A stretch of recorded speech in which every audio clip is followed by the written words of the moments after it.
So we are at a Civil War reenactment, and this is the paymaster, and he's going to explain how people were paid. We're going to explain how people were paid. So when we first did this, people would go out to different things and they would buy souvenir money. So these are all replicas of monies that you would see during the Civil War period. The U.S. used a green ink. It was hard to copy, so it was difficult to counterfeit. And the reason the bills were very complex in terms of being etched and printed is so that they couldn't be counterfeited easily. Cities, states, and then the federal government all posted bills.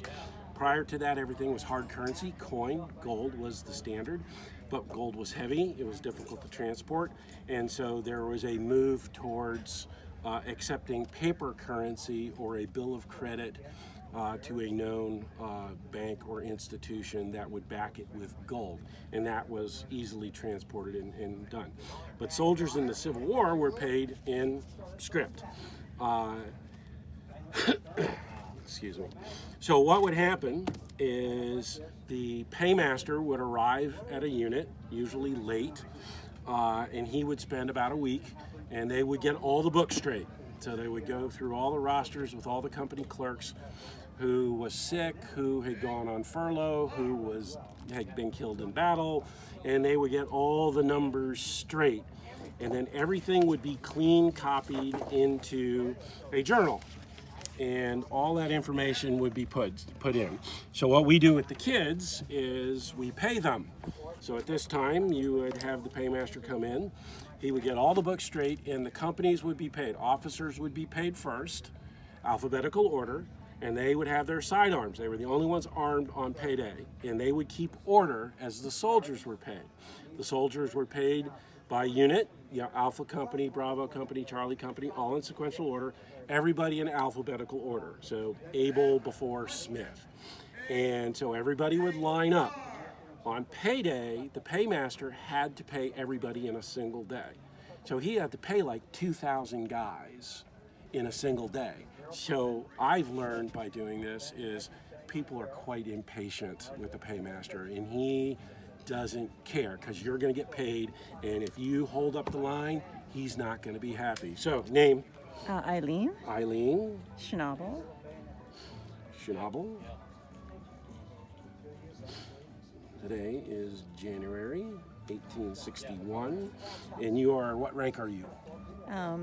So I am... Private Sergeant Captain? Oh, make me a general. Oh, you're going to be a general. What the Everybody heck? wants to be a general. I think I'm getting paid most if I do that. General, Alpha Company, in the 1st Regiment of Artillery. It paid from January of 1861 to February of 1861, and a general officer, if you look in the book, is paid $270 a month. Oh, wow, that's more than I would have thought. Did you take a bounty? Do you have any installments? Did you allot anything to go home to your spouse? That would have been a nice thing okay, to do, so we're going to send $70 right. home to your spouse. So that leaves you $200 available of pay. Did you get any new clothing? Did you get a new hat, new clothes? Might have got a new hat. Okay, you bought a new hat. That's going to be $25 because you're a general and you want a big fancy hat.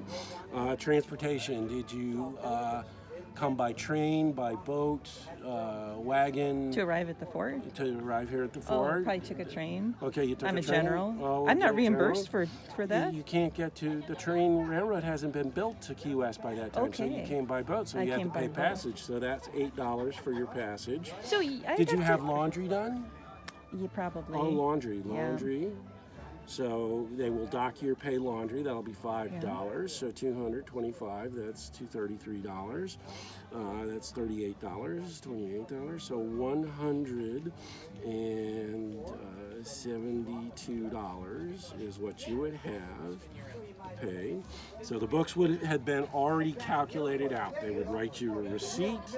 $172. You are a general, and this is Eileen. And at that point, you would sign the book. Oh, that's great. There we go. Make your mark. All right.